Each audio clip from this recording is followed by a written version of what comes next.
సీరియల్లో సినిమాలో నటించాలనుకుంటున్నారా? అయితే వెంటనే మా యాక్టింగ్ స్కూల్లో జాయిన్ అవ్వండి. నమస్తే, welcome back to Suman TV. Present మనతో పాటు ఉన్నారు అనలిస్ట్ మందర్ కృష్ణారెడ్డి గారు. నమస్తే సార్. నమస్తే అమ్మా.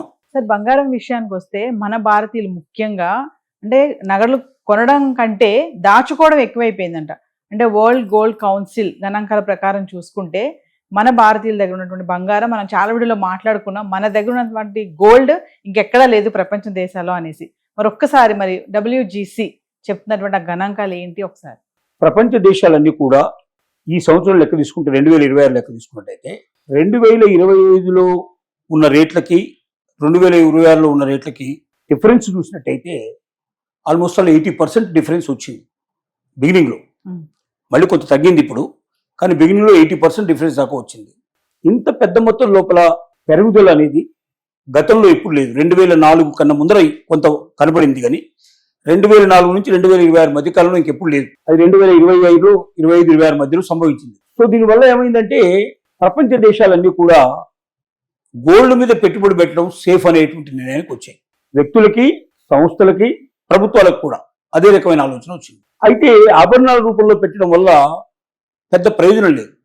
అంటే మన భారతీయులకు ఉన్నంత మోజు, ఇంట్రెస్టు వేరే దేశాలకి లేదు. మీరు అమెరికన్స్ చూసుకుంటే ఎక్కడ చిన్న మెడలో చిన్న గొలుసు లాంటివి, కాళ్ళకు ఏదైనా వేడికి ఒక ఉంగరం లాంటిది, బ్రాస్లెట్ లాంటివి, ఇట్లాంటి కొన్ని కనబడతాయి తప్ప పెద్ద పెద్ద హారాలు ఇట్లాంటివన్నీ తగిలించుకోవడం అనేది వాళ్ళకి అలవాట్లేదు. మన వాళ్ళకి ఎంత పెద్ద దొరికితే అంత సంతోషపడేటువంటి పరిస్థితులు మన వాళ్ళు ఉన్నారు. అంటే ఇక్కడ భారతీయులు పెరిగిన విధానం అది, ఈ సంస్కృతి ఇట్లాంటిది. ఇప్పుడు అన్ని దేశాల వాళ్ళు కూడా బంగారం అనేది ఒక పెద్ద సంపద కింద లెక్కేస్తున్నారు. ఈ బంగారం ఇంకా ఒక రేటు పెరిగేదేదని తగ్గదు. ఎందుకంటే బంగారం విరివిగా దొరికే పరిస్థితి లేదు మార్కెట్ లోపల. ఒక గనిని కొత్తగా కనిపెట్టి ఆ గనిలోంచి ముడి పదార్థాన్ని తీసి దాన్ని మొత్తం మాడిఫై చేసి ఇప్పుడు మనం వాడుకునేటువంటి ఆభరణాల రూపంలో తీసుకురావాలంటే సుమారు 10 ఏళ్ళు టైం పట్టే అవకాశం ఉంది. అంటే ఇవాళ ఒకవేళ కొత్త గనిని ఏదైనా కనిపెట్టినా ఈ బంగారం బయటకు వచ్చి ప్రజలకు అవైలబిలిటీగా షేప్లో, ఇప్పుడు ఉన్నటువంటి షేప్లో దొరకాలి అంటే 10 ఏళ్ల సమయం తీసుకుంటుంది. కానీ ఇక్కడ డిమాండ్ ఇమీడియట్గా కావాలన్న డిమాండ్ను మనం అది నెరవేర్చే అవకాశం ఉండదు.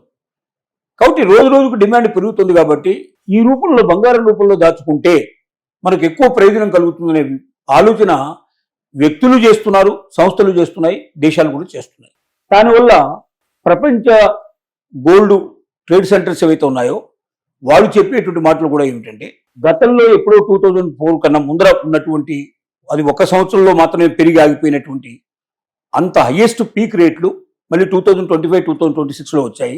2026లో అసలు ఈ యుద్ధాలు రాకుండా ఉంటే మనకు రష్యా ఉక్రెయిన్ మధ్య జరిగిన యుద్ధం అది కానీ, లేక పశ్చిమాసియాలో యుద్ధం కానీ, లేక ఆఫ్ఘనిస్తాన్ పాకిస్తాన్ మధ్య జరుగుతున్న యుద్ధం కానీ, ఇలాంటి యుద్ధాలన్నీ కూడా ఒకళ్ళు సంభవించి ఉండకపోయినట్టయితే ఈ పార్టీకి గోల్డ్ రేటు చాలా పీకులో ఉండేది. 4-5 lakhs మినిమంగా దాటి ఉండేది అనేటువంటిది వాళ్ళ అంచనాలు. ఇప్పుడు కూడా సంవత్సరాంతానికి 2 పెరిగే అవకాశం ఉంటుంది. ఇప్పుడున్న రేటు కన్నా 2 పెరిగే అవకాశం ఉంటుంది. ఎందుకంటే గోల్డ్ ఔన్స్ రేట్ ఇప్పుడు 400 చిల్లర ఇవాళ మనకు డాలర్లకు దొరుకుతుంది. 800 చిల్లర డాలర్లకి దొరికే అవకాశం త్వరలోనే ఉంది అనేది వాళ్ళ యొక్క ఆలోచన, వాళ్ళకున్న గణాంకాలు చెప్తున్నాయి. కాబట్టి ఇంత పెద్ద ఎత్తున రేట్లు పెరిగే అవకాశం ఉన్నటువంటి బంగారాన్ని ఎంత నిల్వ చేసుకుంటా మంచిదనే ఉద్దేశంతో కొనుగోళ్లు ఎక్కువ పెంచారు. ఆల్మోస్ట్ 40% రేట్లు ఈ మధ్యకాలం లోపల పెరుగుదల సంభవించింది పర్చేజెస్ లో చూస్తే. అంటే ఒకవైపున యుద్ధాలు సంభవిస్తున్నా, యుద్ధాలు నడుస్తూనే ఉన్నాయి, అయినప్పటికీ పర్చేజెస్ ఆగటం లేదు. రేటు చాలా ఎక్కువ పెరిగింది కదా, చాలా మంది కొనరేమో అని అనుకుంటున్నాము, కానీ విపరీతంగా కొంటున్నారు. ఎట్లా కొంటున్నారు? ఆభరణాల రూపంలో కొంటలేదు, డిజిటల్ రూపంలో కొంటున్నారు. అంటే మన పేరు మీద అకౌంట్ ఓపెన్ అవుతుంది, ఆ అకౌంట్లో మనం డబ్బులు వేస్తాం, ఆ డబ్బులకి ఎంత విలువ అయితే బంగారం ఉంటుందో అంత బంగారం వాళ్ళు కొని పెడతారు. మన దగ్గర ఎప్పుడెప్పుడు ఎంత ఉందో అంత వేయచ్చు. వాళ్ళు ఆ రోజున మనం డబ్బులు ఎంత పెట్టామో చూసి ఆ డబ్బులు విలువైన బంగారాన్ని మన పేరు మీద బుక్ చేసి పెట్టి ఉంచుతారు. మనం ఓవర్ పీరియడ్ ఈ సంవత్సరం 2 సంవత్సరాలు మనకి ఎంతో టైం కావచ్చు తీసుకొని ఎప్పుడైతే మనకు బాగా అవసరాలు ఉంటాయో అప్పుడు మనం తీసుకునేటప్పుడు చూస్తే ఈ మొత్తం బంగారానికి ఎంత రేటు పెరిగిందో ఆ రేటు ప్రకారంగా ఆ రోజున రేటుకి మనం పెట్టిన రోజులకు మధ్యలో ఉన్న డిఫరెన్స్ ఎంత ఉందో అంత కూడా పెంచి మనకు టోటల్గా ఇచ్చేస్తాం. ఒకవేళ తగ్గిపోతే ఆటోమేటిక్గా తగ్గడానికి కూడా పాసిబిలిటీస్ ఉంటాయి. కానీ తగ్గే అవకాశాలు మనకి ఏం కనబడలేదు. తగ్గిన ఓన్లీ టెంపరీగా 1 or 2 months మాత్రమే తగ్గుతున్నాయి తప్ప డేసే ఒక 4-5 రోజుల్లో మళ్ళీ పెరుగుదల కనబడుతుంది, 4-5 రోజుల్లో తగ్గుదల కనబడుతుంది. ఈ లెక్కన బంగారం రేటు విపరీతంగా పెరుగుతుంది మార్కెట్ లోపల.